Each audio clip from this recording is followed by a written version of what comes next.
Welcome back, folks. Thank you for joining me for this encounter. I hope you're well and keeping fit. Today's story is something different, so sit back, relax, and let me take you back in time to a place where the fog rolls thick through the pines and the trees keep secrets better than men ever could. He came back every year. A birthday in the woods some encounters don't want to be remembered until they come looking for you. It was May 14th, 1915, the day Elias Granger turned 50, and the last day he would ever be alone in those woods again. He didn't speak of it for years, not to his son, not even in his journals. What happened that spring afternoon stayed buried deep behind his steady eyes and calloused silence. But if you'd seen him return from the forest that day, if you'd caught the way he stopped just short of the porch, staring back at the trees as though they were still watching him, you might have known something had changed. Elias was a man of habit, of routine, of reverence for the land he walked. And every year, like clockwork, he took a solitary walk into the Pacific forest on his birthday. It wasn't just a tradition, it was a ritual. But, starting that year, something or someone was waiting for him. Not once, not twice. Every single birthday until the day he died. This is not a tale of terror.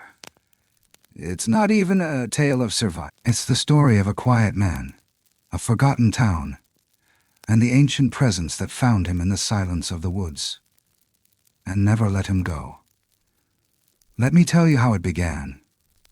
Have you ever been somewhere so silent it made your skin crawl? No birds, no wind, just you in the woods and the feeling that something out there was watching. The truth is, nature isn't always peaceful. Some forests, deep, ancient ones, don't just surround you. They remember you. And if they do, they wait. Year after year. My name's Elias Granger, born 1865. I spent my life in the Skamania woods. On my 40th birthday, something found me. It wasn't man. It wasn't beast. And it wasn't supposed to exist. If you stay with me, you'll understand why I returned to that same spot every birthday for 10 years. What I saw, and why I told no one. You'll learn about the smooth, glass-like stone that appeared right where I stood, the one I kept until the day I died. In 1942, I passed. But decades later, my grandson Caleb found my journal. The pages were worn, the handwriting shaky, but the words were clear. Don't look for it. If it chooses you, you'll know. 78 years later, he found the same sign I did. If you've ever felt like the forest was listening, this story didn't find you by chance. Ignore it, and you might never know if it has already found you. Elias Granger was not a man who scared easily. He'd seen men crushed beneath falling timber, had pulled a cougar's claw from his own thigh, and once walked 12 miles in a snowstorm to carry a friend's body home. The kind of silence he respected wasn't the hush of fear, but the reverence of nature. That's why. Every May 14th, he walked into the woods alone. Not to escape people, but to return to something older than any of them. Something that, for most of his life, he believed had forgotten him. But in the spring of 1915, that silence broke. He left his small cabin in the early morning, pack light, rifle slung but never loaded, a hand-rolled cigarette in his teeth. The trail was familiar, every rock and root. He didn't need a map. Elias had the kind of memory you could hang a hat on. But even then, he'd later write that something felt different. The trees seemed stiller, not in the peaceful way, but like they were watching. He passed the split cedar where the path forked west and turned toward Bear's Hollow, the spot he always stopped to eat. The air there always smelled like moss and pine tar, but that day there was a smell, one he couldn't place. Damp earth, yes, but also something musky, like wet fur left too long in the sun. He sat on the log, he always did, pulled out the biscuit wrapped in wax paper, bit once, and then it happened. Across the clearing, between two towering hemlocks, something moved. Not quickly, not clumsily, just shifted. Elias turned, slow and deliberate. He didn't believe in jumping at shadows. But this wasn't a shadow. It was tall, taller than any man he'd known, covered in thick rust-brown hair, the kind that matted like a dog's winter coat, broad across the shoulders, thicker in the limbs. It didn't crouch or stalk. It stood, upright and still, looking at him. Elias didn't reach for his rifle.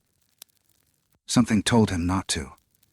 The thing tilted its head, just slightly, and stared, and stared, and not words, not even fear. Recognition, maybe, or something older, a knowing.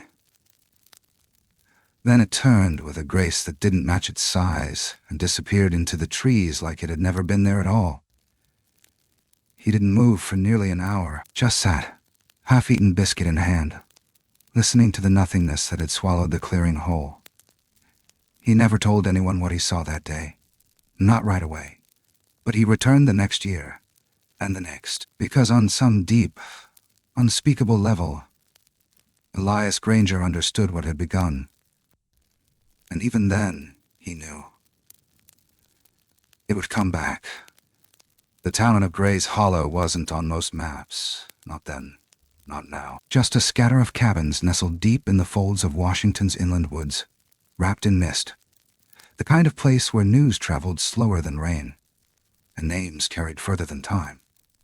Elias Granger had lived there nearly 30 years by 1905. A quiet man, respected more for his silence than his words, and known for his unmatched skill with an axe, an uncanny sense of direction. He didn't drink much. He didn't dance, but he could tell a tree's age by the smell of its sap, and he once followed a wounded buck 12 miles by nothing but a streak of blood no wider than a pine needle. And he had one odd habit. Every year, on May 14th, he disappeared into the forest alone. No one went with him. No one asked why. Some thought it was grief. He'd lost his wife early. The way some men lose parts of themselves they never show again. Others said it was a way to pray. Whatever the reason, Elias would rise before dawn, pack a simple kit, knife, matches, biscuits, tin cup, rifle never loaded, and head north into the deep timber, gone till sundown. He said it was for peace. But after 1905, peace never followed him home again. That year, the spring came late. Snow clung to the north slopes like old regret, and the rivers still carried ice in their throats. The morning of his 40th birthday, Elias felt something strange, a tightness in the air, as if the woods were holding their breath. The trail up past Widow's Rock was damp and slick, even in sunlight. Birds were out, but quiet. Only the distant knock of a woodpecker tapping through the silence.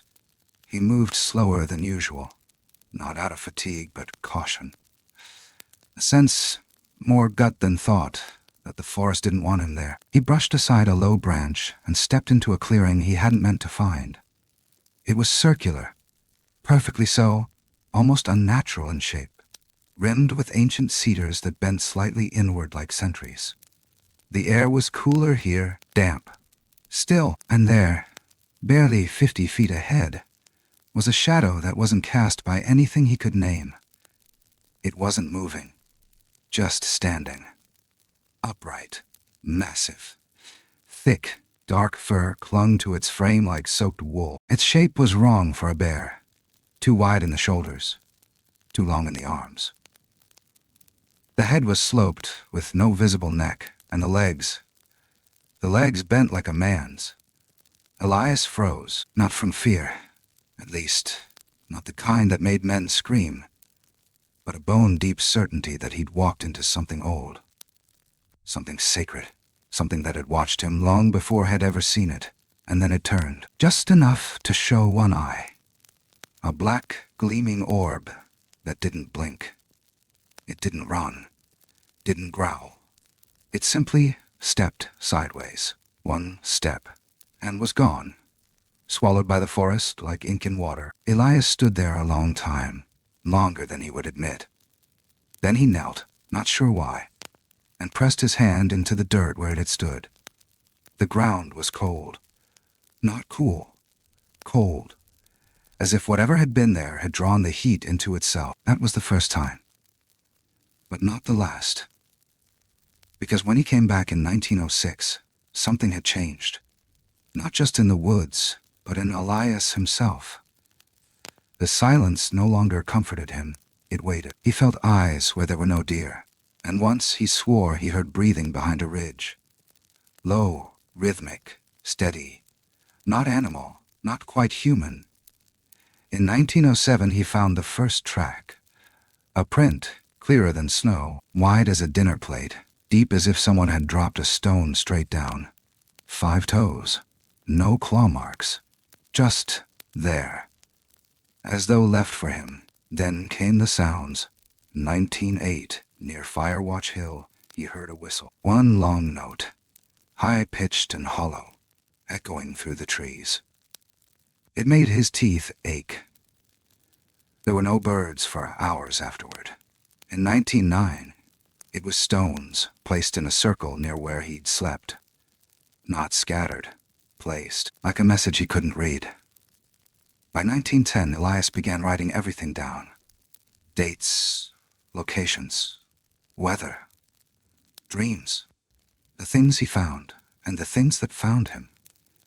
Each year, he walked the same route as if keeping an appointment, and each year, the forest gave him something new. Sometimes small, sometimes impossible. By 1913, he found scratch marks 10 feet high on a cedar trunk, too high for any bear, not just clawed, but peeled, like someone had raked their fingers downward with purpose. And then came the voice. He was boiling coffee when it came. Not a word, not a call, just a sound. Deep and low, like stone shifting under pressure. It rose from the trees behind him and made the enamel on his tin cup crack. He didn't turn around, couldn't, but he listened. He began to suspect this was not a beast. Not exactly, not some wild thing lost to time. It was watching, testing him, maybe learning him, he wrote. I feel like a page being read. And then came the year that changed everything. But before that, there was one more thing. Something he never spoke of to anyone. Not even his journal, because in 1915, it didn't just come close. It stood right in front of him, and it looked him in the eye. Elias never missed a birthday in the forest after 1905. Not once. Not when his leg was torn up in a felling accident in 8. Not even when a blizzard dumped 3 feet of snow on Gray's Hollow in 1911. It was as if something had called him, and he had no right to refuse. That first year had shown him something. Something that didn't belong in any book or Sunday sermon. It had stared at him through the trees with an intelligence not born of man. And after that, silence didn't mean solitude anymore. It meant presence. The forest didn't speak loudly. It whispered. And Elias listened. In 1906, the second year, he came earlier than usual. Before the sun cracked the ridgeline, before the morning chill let go of the moss. The woods were wet that day. The soil still soft underfoot from the spring melt. He didn't hear birds. Not one. Just the soft dripping of trees. Then, halfway through his hike, he stopped. Not for any reason he could name. His legs just locked. It was like stepping into a vacuum. All air pulled back, all sound swallowed. That's when he heard it. Breathing. Low. Deep. Rhythmic. Not close. But not far either. It didn't sound like a bear. A bear's breath is sharp, almost desperate. This was measured like something pacing itself. He stood still for 23 minutes, counting each breath. Then it stopped. Just gone. No rustle, no retreat. as if whatever it was had evaporated. He wrote that night in his journal, "I wasn't alone, not in spirit. I think it remembered me." The next few years followed that same pattern. Each May 14th, Elias would enter the woods, and something would answer. In 1907, he found a track in the mud near Bear's Hollow, wider than a man's chest, toes splayed, no claws. He pressed his own boot inside the print, and it barely filled half. Around the track were broken ferns, twisted as if something had spun on the spot. He stared at the footprint until the shadows overtook it. He didn't bother photographing it. He knew no one would believe him. That night, it rained. The track was gone by morning, but the memory of standing in that mark, dwarfed, remained like a splinter in his mind. By 1909, the signs became stranger, more deliberate. That year, Elias followed a faint path north, one he swore hadn't existed before. It curved unnaturally, snaking through underbrush that looked untouched. And then, there in the middle of a grove, was a perfect ring of stones. Smooth, flat, not native to the region. 12 in total. He stepped inside the circle and felt his chest tighten. The wind didn't move in there, not even a breeze. His match wouldn't light, and the silence. God. The silence. It rang in his ears like a scream held too long. He left a biscuit in the center and backed out. When he returned the next day, the biscuit was gone. Not chewed, not scattered. Gone. Then came the howls. In 1910, around dusk, as he sat boiling coffee over a quiet flame, a cry tore through the trees. Long, hollow.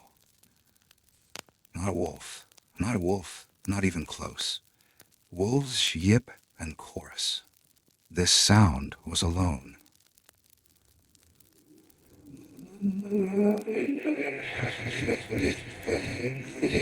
It curved up into the night like it was reaching for something lost. It came again, closer. Elias didn't move. His rifle sat 5 feet away untouched. He didn't need it. Somewhere inside, he knew, if it wanted him, it wouldn't howl, it would come. By 1911, he'd stopped fearing it. That year, he didn't even carry his rifle. Instead, he brought charcoal and paper.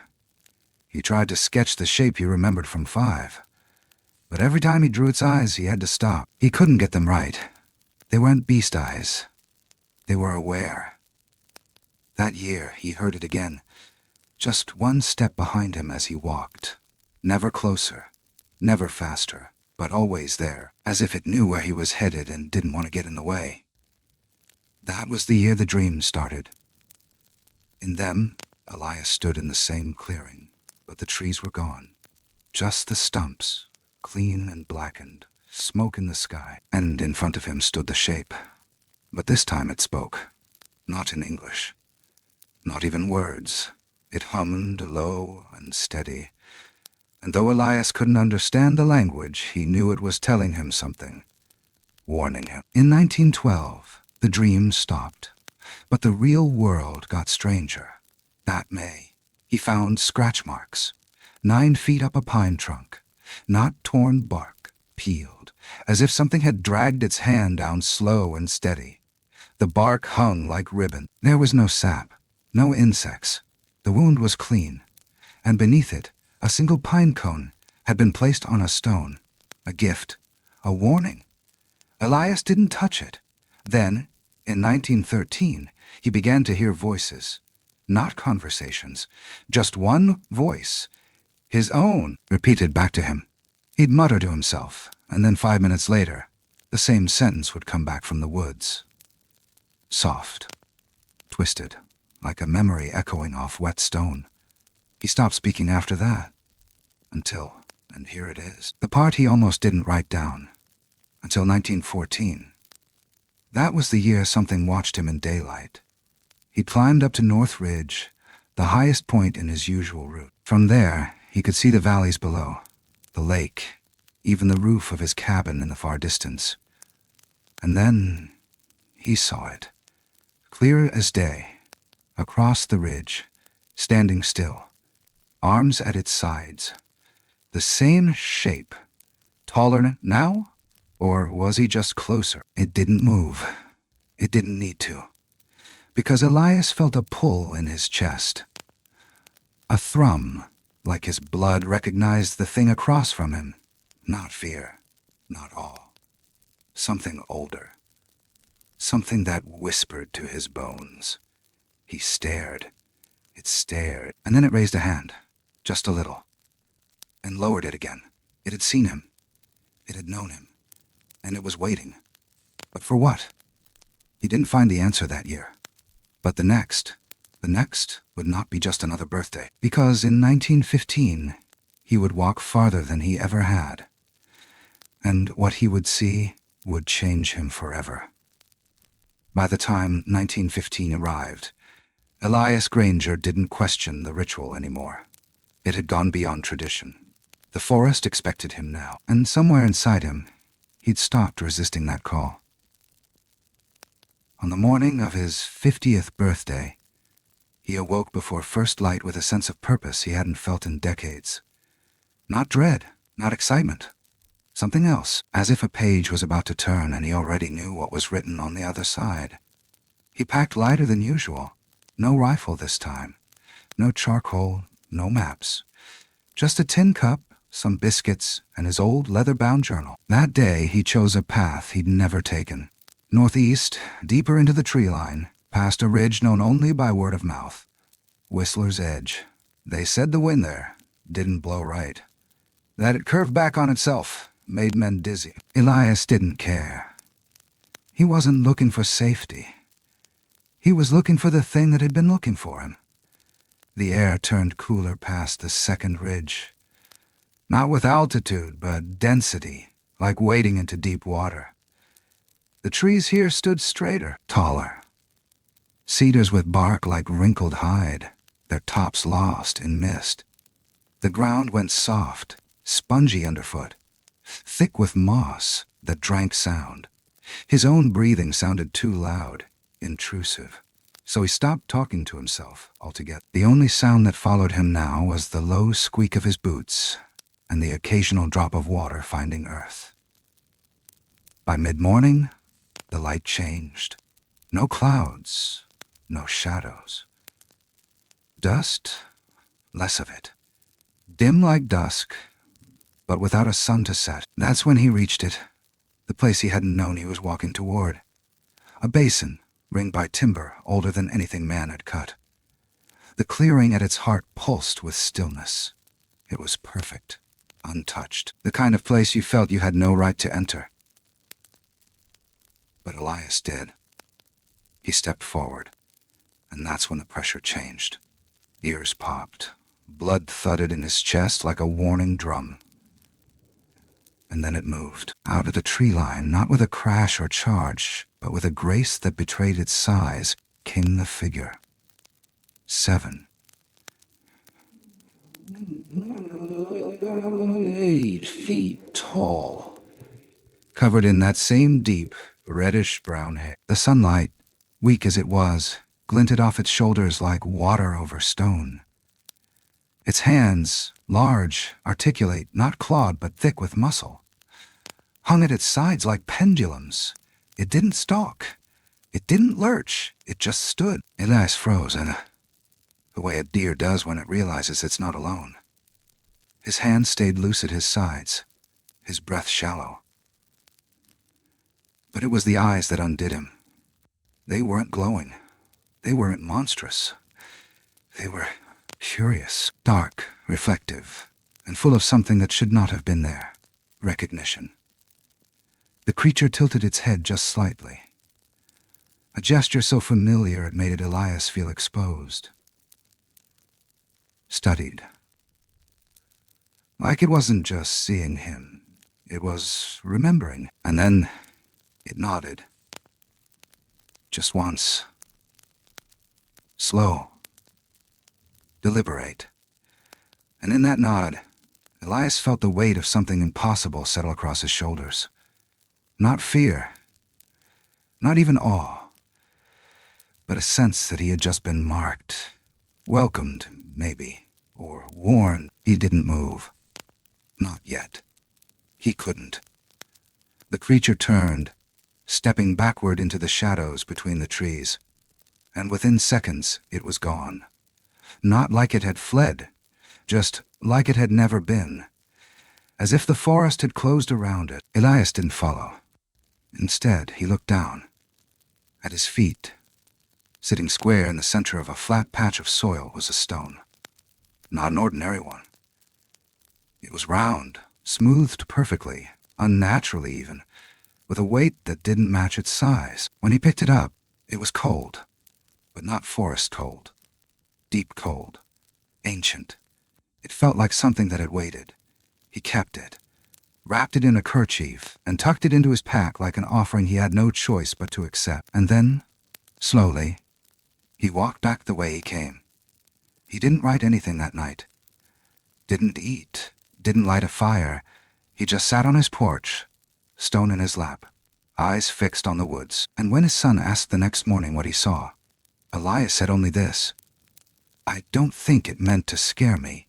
I think it wanted me to know it's still here." But what he didn't say, what he never said, was what he felt in that moment, the eyes locked with his. That it had known him for years. That it had been waiting for this day. That the gift it left was not a token.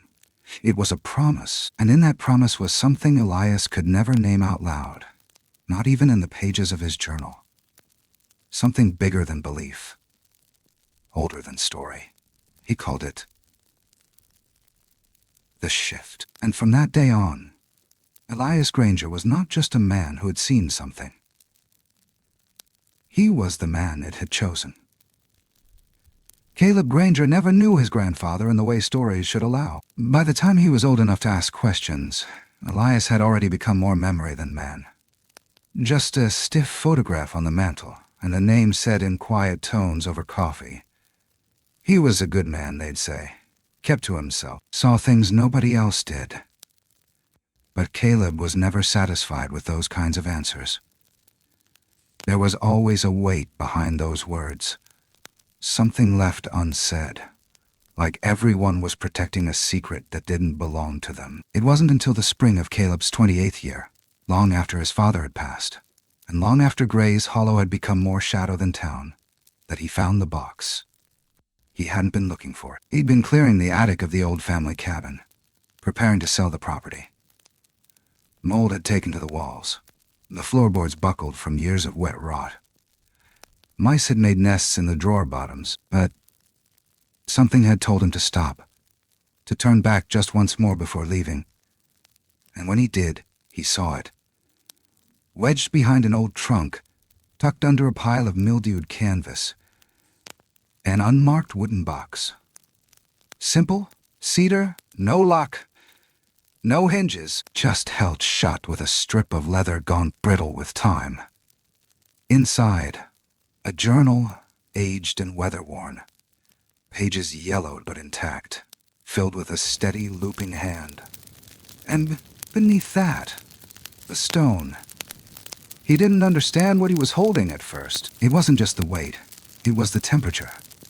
Cold, unnatural, like it had never known warmth. He turned it over in his hands. Perfectly smooth, perfectly round. Not the kind of thing you find by accident. Then he opened the journal. The first page said only, "For the one who believes before they see." Caleb read the entire thing that night, front to back. No breaks, no food, no sleep.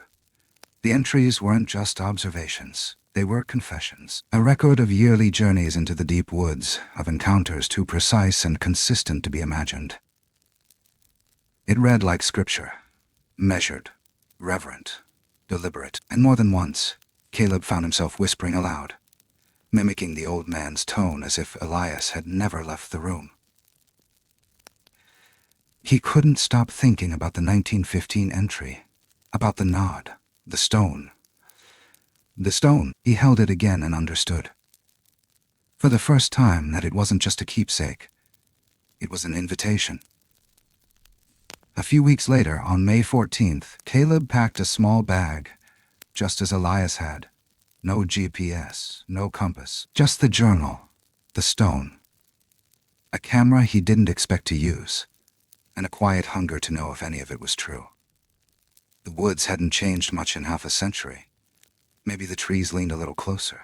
Maybe the moss grew thicker on the rocks. But the air still carried that same tight stillness. And as he crossed the ridge his grandfather had marked, Whistler's Edge, something stirred in him. Not memory. Something older. Something cellular. He found the basin just past noon. It looked exactly as Elias had described, and yet not empty. The clearing was quiet, yes, but not dead. It pulsed. Caleb didn't see anything, not at first. But he felt it, like a presence curled just behind his shoulder. A kind of waiting. So he sat. He didn't call out, didn't walk the perimeter. He just placed the stone on the ground before him and waited. Hours passed. The light dimmed, and still, nothing. Until, just before nightfall, he noticed the circle. 12 stones. None there when he'd first arrived. Laid around him in a ring he hadn't felt being built. No footprints. No drag marks. Just there. He didn't sleep that night. Didn't dare. Not out of fear, but out of awe. He left at first light, and though he didn't speak of it for years, though he didn't write it down, not yet, he knew what the circle meant. It had begun again. Not with his grandfather, not with Elias, but with something that moved through their blood like a quiet bell. And the forest? It remembered. The first thing Caleb noticed was how quiet the trees became the moment he stepped off the old trail. Not quiet in the way the woods usually fall silent. This was deeper, stranger. Like sound itself was being held just beyond reach. The birds had vanished. No rustling. No distant chirps, only the steady crunch of his boots on pine needles, and the faint metallic creak of the old canteen he carried at his side. He'd followed the journal exactly. Every marker, every bend, every forgotten stone. His grandfather's words had become a map he trusted more than any compass. And when he passed the ridge, Elias had called the curtain, where the tree trunks turned darker and closer together. He paused and reached into his coat pocket. Not for the stone, but for something smaller. A slip of paper he'd written the night before. If I don't feel it, I won't stay. He read it once more and folded it back away. Because the truth was, he already felt it. It was May 14th, his own birthday. He hadn't told anyone where he was going. That decision came instinctively. Somewhere deep down, he knew this wasn't something that could be explained. Or witnessed. It had to be received. He moved slower after the second mile. The forest changed. Light grew strange. There were no shadows, but no clear sun either. Just a pale, filtered glow like standing inside a breath. The deeper he went, the more it felt like time was thinning. Like the trees weren't just watching. And then he reached the clearing. It looked exactly as Elias had described in the 1915 entry. A natural basin, rimmed with old-growth timber. Floor of soft earth. The air was thicker here, harder to pull into his lungs. He stepped into the center and sat down. Just like that. No ceremony. No testing the air. He laid the stone gently on the moss before him, placed the journal beside it, and waited. Minutes passed, or hours. He couldn't tell. Then, just as he was beginning to think nothing would come, he heard it.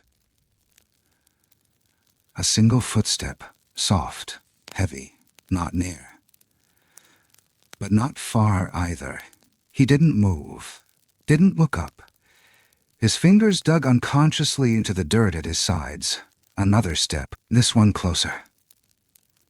But the sound didn't come from ahead of him. It came from behind. Not in a menacing way, more like presence. He remembered what his grandfather had written. If it wants to be seen, it will be. Caleb turned, slowly, and nothing was there. But something had been. A ring of stones, 12, to be exact, encircled him. They hadn't been there when he sat down. He was sure of it. He looked to the tree line, every direction. Still no movement, no sound. And then the air shifted. It wasn't cold exactly, but hollow, like standing on the edge of a vast, unseeable drop. His heart beat faster. Not out of fear, but familiarity. The kind of feeling you get when stepping into your childhood home after decades away. The smell of old cedar. The sound of your name spoken just once in a voice you haven't heard since you were small. Caleb stood. Slowly, he reached down and picked up the stone. It felt different now, warmer, heavier. Like it had gathered something. And then he heard it. A voice, not a word. Not a language, just sound, deep and resonant, like wind through hollow bone. He turned again. Still nothing. But something inside him shifted.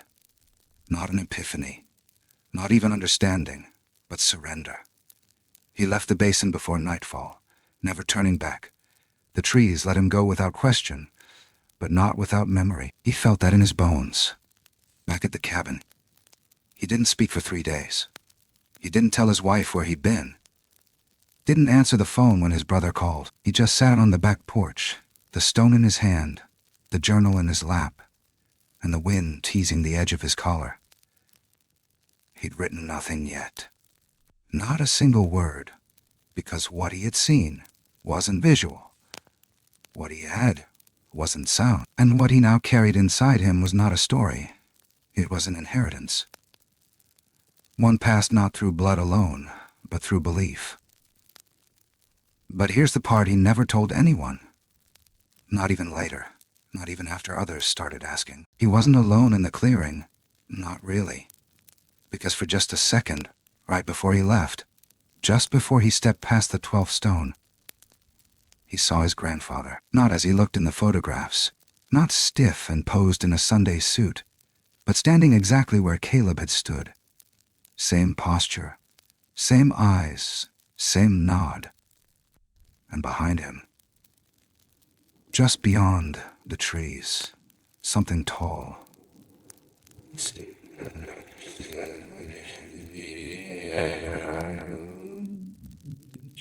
Caleb, you used to think your grandfather was the only one. That what he saw, that creature, those eyes, was something he took with him to the grave. But now you know, he wasn't alone. When you opened his journal, the words didn't just speak. They pulled you in. And so, you started asking questions. One by one, memories surfaced. An old woman looked at you for a long time before saying, "Elias once told my husband, the forest has a soul, and it walks on 2 legs." You found in the newspaper clipping from 1909, about a hunter who vanished, leaving behind only an empty rifle. Stories of tracks too large to match any known animal. Nights so quiet they felt intentional. Then you heard the name, Saskets. The guardian spirit from Quinault legend. Not a monster, not a killer, but something that remembers faces and never forgets. Caleb, this isn't just your grandfather's story anymore. It's the story of others who saw, but stayed silent. And now it's yours. It took Caleb months to say anything out loud, even longer to admit that something had happened out there. And when he finally did, it wasn't to a friend or a family member. It was to a bartender, a man named Rick, who'd poured drinks in the same one-room dive-off Highway 14 for 28 years, and had seen enough of Gray's Hollow's ghosts to stop flinching. Rick listened without blinking, wiping a glass that didn't need wiping. And when Caleb finished, he just said, "You're not the first." That sentence hung in the air like a breath too long held. Caleb leaned in. "What do you mean?" Rick nodded toward the end of the bar. "You know old Mabel. Sits over there every Thursday with her crosswords and whiskey sours." Caleb turned, glanced at the frail figure hunched over a wrinkled newspaper. The kind of woman you'd picture more at a church potluck than a campfire tale. She saw it too, Rick said. back in '57. Never told a soul until her husband died. Said it followed them on a camping trip. Said it walked behind them for 2 days, never getting closer than the edge of vision. That was the first story. But it wasn't the last. The more Caleb asked, the more doors opened. Folks he'd grown up around, quiet, simple, sane people, started sharing fragments, bits they'd buried under decades of disbelief and fear of being mocked. A retired park ranger named Darrell who swore he'd heard language in the woods. Deep, guttural sounds repeated in patterns. A hunter had found deer carcasses, arranged in spirals, drained of blood but untouched by teeth. A boy who'd gone missing for 3 hours in 1974 and came back speaking a dialect no one could place. And then there was the article, buried in a 1909 edition of the Skamania Sentinel, yellowed and barely legible. Local logger vanishes in Northridge. Only boots found. Caleb tracked it down to county records office. The article was short, almost dismissive. A man named Ernest Halliday had gone missing the same week Elias had recorded footsteps in threes, like it limps. But the part that stopped Caleb cold came at the end of the column. Authorities noted the strange arrangement of stones at the site, 12 in a ring, undisturbed, identical to the pattern Caleb had sat within less than a year earlier. He copied the article, took it home, and laid it beside Elias' journal. The match was too precise, too quiet, as if the world had been warned to forget. But what shook him most wasn't in print. It came from a woman named Irene, 86, who'd lived on the same land her father once trapped for fur. She met him at her kitchen table, warm cider in cracked mugs, and didn't blink as she said, "My daddy called it Saskats," said the quinault told him it was older than the trees. Not a monster, not a man, a watcher. She reached beneath the table and pulled out a small totem carved from cedar. The figure on it bore long limbs, sloped shoulders, and wide, carved eyes. It was the same shape Caleb had tried to draw years ago, before he knew how close he'd gotten. "Do they still believe?" Caleb asked. Irene just smiled. They never stopped. Later that night, he stood on his porch with Elias's stone in one hand and the totem in the other. And for the first time, he realized this thing, whatever it was, had never belonged to him or his grandfather. It was older, vaster, shared. But then a thought pierced the haze. If others had seen it, if others had heard it, why had it chosen Elias? He didn't have the answer then, but something told him it was coming. The deeper Caleb fell into the story, his grandfather's, the town's, now his own, the more impossible it became to separate belief from memory. The facts, if you could call them that, refused to lie still. They shifted like riverbed stones, stable one moment, swept away the next. But what unsettled him most wasn't the details. It was the patterns. Because the more he listened, the more it felt like everyone who'd seen something was speaking from the same script. They used different words: beast, shadow, spirit, protector. But the bones of it were always the same.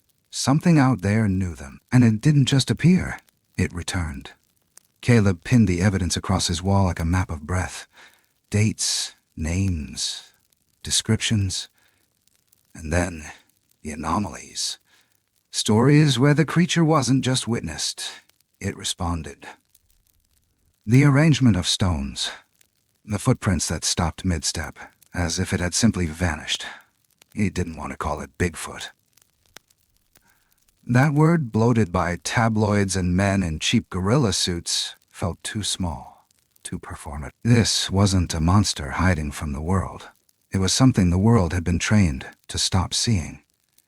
He began digging into the anthropology his high school teachers had skimmed over. The quinault legends, the Duwamish tales, and there it was, again and again, Saskats, not as an animal, but as a boundary walker, something between man and wilderness, a listener, a judge. One story called it the last shadow of the first forest. Another warned, Do not lie in the woods. It remembers your voice. Caleb found echoes of Elias's descriptions in places as far-flung as the Yukon, the Appalachians, even deep Louisiana swamp lore. Variations, yes, but the shape always returned. Towering, hair-covered. Human but not. Silent but knowing. That's when he made the mistake. He went online. Forums, message boards, anonymous testimony buried beneath conspiracy and ridicule. It was like sifting for gold in sewage. For every account that rang true, there were 10 others riddled with fantasy. UFOs, time travel, dimensional gateways. One man swore had shaken its hand in 1982. Another claimed it was the reincarnation of a Viking god. But somewhere beneath all that noise, Caleb found something that rattled him. A post. Just one. Dated 26. No username. No replies. It read, "If you've seen it, don't go back. It remembers those who linger," and beneath that, a list. 13 names. Elias Granger was number 4. The hook came like ice water. Not fear. Clarity. This wasn't a sighting. This was an arcing. And Caleb had walked straight into it. He barely slept that night. He kept replaying that moment in the clearing. The ring of stones, the hum in the trees, the ghost of his grandfather standing just out of reach. What if that wasn't memory? What if that was the beginning? But here's the question that broke him. What if it wasn't done with him yet? What if the thing in the forest didn't just choose people? What if it waited until they told their story? And then it came again. That thought curled under his skin like a tick. Because even now, as he sat alone in his cabin, windows dark, fire long dead, he could still feel it. The breath behind the trees. The weight in the night. The sense that telling this story wasn't the end. It was the invitation. The last thing Elias ever wrote was dated May 13, 1942. The handwriting was weaker than the rest. Shaky, less deliberate, as if the ink itself was uncertain. It read, "If someone finds this, I hope they listen. I wasn't meant to prove anything. I was meant to witness. That is enough. And beneath that, nothing, no signature. No final entry, just the silence of a man who had said what he could say and waited for the rest to speak for itself." Caleb kept the journal open to that page for weeks. He stopped writing, stopped searching, even stopped walking into the woods. Something in him had gone still, not out of fear, but out of reverence. A kind of hush that wrapped around his daily life, like the breathless air of that clearing. The place where time unspooled and memory became prophecy. But the forest does not forget. Not after it's called your name. Caleb had started to dream again. Not vivid ones, just impressions. A glimpse of branches high above, shaking in windless air. A footstep in moss, unnaturally quiet. The sensation of being watched, not out of malice but memory. And always, always the stone, cool against his palm, even as he woke sweating. Then came the night it all returned. The wind died, the power blinked out, and for a few heartbeats the house felt unmoored, like it had lifted from the earth entirely. No noise, no motion, just a single sound that pulsed through the floorboards like a heartbeat. Thum, thum, thum. It wasn't footsteps. It was arrival. He stepped onto the porch barefoot, the wood cold beneath him. The sky above was moonless. The air carried a kind of density he hadn't felt since the basin. That feeling that light itself had been pushed back. He didn't speak, didn't move. And then, somewhere in the tree line, far enough to be safe but close enough to be certain, he saw it. Just a shape. Still, upright, not approaching. Not backing away, just waiting. It didn't wave, it didn't growl. It only stood, framed in the shadow of a world that had always lived beside his, and only now decided to be seen again. And then, Without sound, it lifted one hand, a nod, slow, familiar, and just as before it turned, disappeared not with speed, but with inevitability. And that was it. The next morning, the stone was no longer where Caleb had left it. In its place, 12 pine cones arranged in a ring. Some people inherit land, others get letters, photographs, debts. Caleb Granger inherited something harder to name. A silence that follows him like a second skin. A legacy not of blood, but of remembering. And now, every May 14th he walks. He doesn't go looking. He listens. He waits. And when people ask him what he's waiting for, he only smiles and says, "There are things in the woods older than language. They don't need belief. They need respect." But what he doesn't say, what he never says, is this. Each year, he walks a little deeper. And each year, the forest steps a little closer. He knows the day will come when he won't return. And when it does, he hopes someone finds the stone. Because when the forest speaks, it always leaves something behind. Some stories never ask to be believed. They don't come to prove anything or to demand your faith. They simply arrive, quiet, patient, persistent, and wait for you to listen, not with your ears, but with something deeper. Something older, like memory or instinct. In the end, this was never about what lives in the woods. It was about what the woods awaken in us. We live in a world so quick to dismiss what cannot be catalogued, what doesn't fit inside a headline or a microscope slide. But there are places where time folds in on itself, where breath is held by more than lungs, and where something watches, not out of menace, but memory. We call those things myth, folklore, hallucination. Because to admit otherwise would mean acknowledging that we do not understand everything. That maybe, just maybe, the world is wider than we've allowed it to be. But what if the things we call impossible are simply things that haven't yet asked to be explained? What if silence is not absence, but presence, waiting for the right heart to hear it? These stories, these whispers passed down through journals, spoken across campfires, carved into the corners of forgotten maps. They're not just old tales. They're reflections, warnings, sometimes invitations. Not to go chasing what hides beyond the trees, but to remember that not everything hiding is lost. Some things choose to stay hidden, not because they fear us, but because they know we're not ready. And maybe that's what this all comes down to. Not monsters, not legends, but how we choose to walk through this world, with reverence, with humility, with the understanding that there are truths you cannot measure, only feel.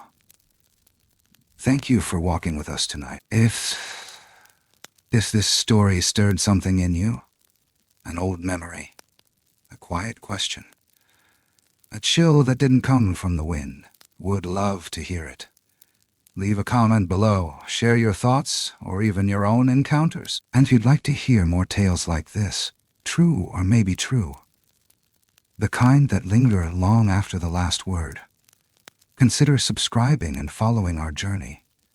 Until next time, walk gently and listen closely.